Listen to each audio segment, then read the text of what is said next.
Hello. How are you? I'm very well. You've suddenly turned into Mr. Radio Man. Listeners, he didn't sound like this a second ago. He's suddenly turned into a DJ. Was I completely disinterested when I walked in? I'm so sorry. No.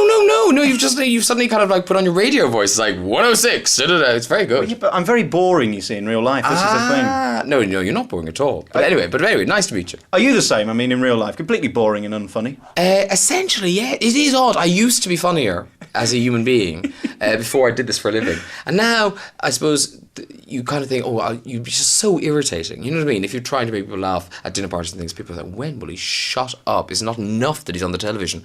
So now I am quite dull in life. But equally, do you find people are expecting you to make them laugh? Yes, they're disappointed. You're here in Derby then. Interesting place. What did you make of it? What, Derby itself? Well, I have to say, I wasn't expecting much. So I thought it was actually quite nice. You ought to do something with your PR, because I think the rest of the country probably, say the word Derby, they don't imagine that it's actually quite a nice place. And, it's like Paris. There's all sorts of boulevards and sidewalk cafes.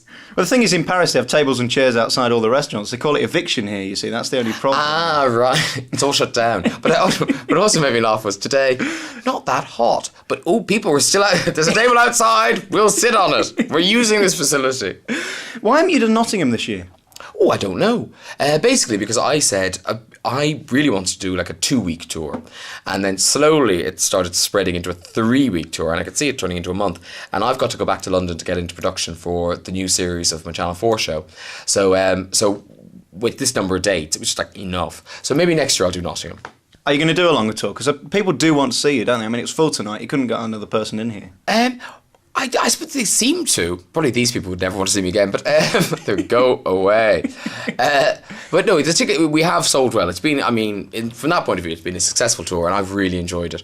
And probably not touring next year. Might tour the next year after that. I was surprised by your audience. A mixed bag, to say the least, really. Old, young, I have no qualms about any of them. And because it is quite a rude show, it's probably, because the television show is rude, but this is probably ruder. I thought it was a family show, I'm sorry. Oh, did you? Oh, good. God, social services must have ripped you out of a family very early on.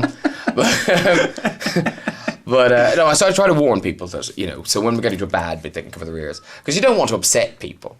But nobody walked out. I was at Jim Davidson's show a couple of years ago, and people do walk out within the first minute. Nobody walked out tonight. Really? So is that good for Derby? Well, I would have thought so, yeah. Oh, right. No one actively hated it.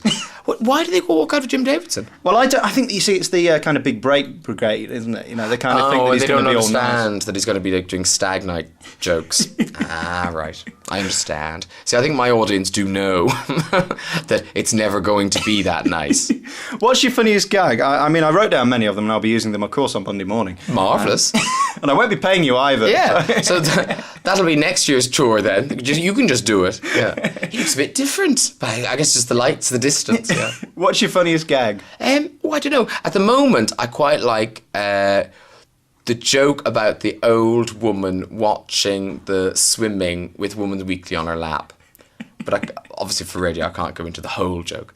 But I thought of that on tour. So at the moment, that's the joke that's amusing me the most. Now, the bosses at Century, the last time we interviewed you, we had you on for quite a while, and we went down all kind of different paths. They made me edit most of it out. I'm awful sorry about that. And now I've said yes to another interview that'll be edited to bits. No, this one's going. I'm not going to tell them about this one, you see, because it's going on Monday morning. They can't listen to it. Ah, right. Why did the bosses edit it all out? Well, you see, people are very touchy around here. Are they? And it was only the Wendy Richard bit about the dyeing of hair. But Wendy Richards does dye her hair. Oh, I said something about her pubic hair. Yes, you did. Oh, yes. Now the bleep machine comes out again. What, pubic? You can't say pubic early in the morning. Not round here. Derby doesn't have pubic hair until after 9 o'clock. Well, we covered Derby, Leicester and Nottingham, you see. It's very classy, Nottingham. Oh, so yes. Obviously. Yeah, well, I'm not going to Nottingham. No, and now they're glad. It'd be fine in Leicester, but not in Nottingham. As I say, it was a funny show. The funniest gag I thought you did was the gay gag about the lager. I've not heard that one. Very good, very clever. Oh, did you like that? I thought it was very funny. I won't do it again, because you'll obviously be doing it live in the studio. Please, yeah. I've got a link to fill. Graham Norton, I'll let you go. How tired are you on a scale of 1 to 10? Well, not that tired, but about 2. Just it's not digging coal. It's only pantsing about for a bit and talking. So no, I'm up for a night out now. Dinner and drinking. Where are you going to go? Well, you tell me. I don't know. Where am I supposed to go in Derby? I never come to Derby. Don't ask me about Derby. Well, there's 1/3 of your listeners all tuning off for the rest of their lives now. No, I'm sure you'll have a fab time. Come back to Nottingham. I can tell you places to go there. It's good. Next year. Graham Norton, thanks for talking. Cheers. Hello, I'm Graham Norton listening to Alex Belfield, the ugliest man on the radio. No, really, he is.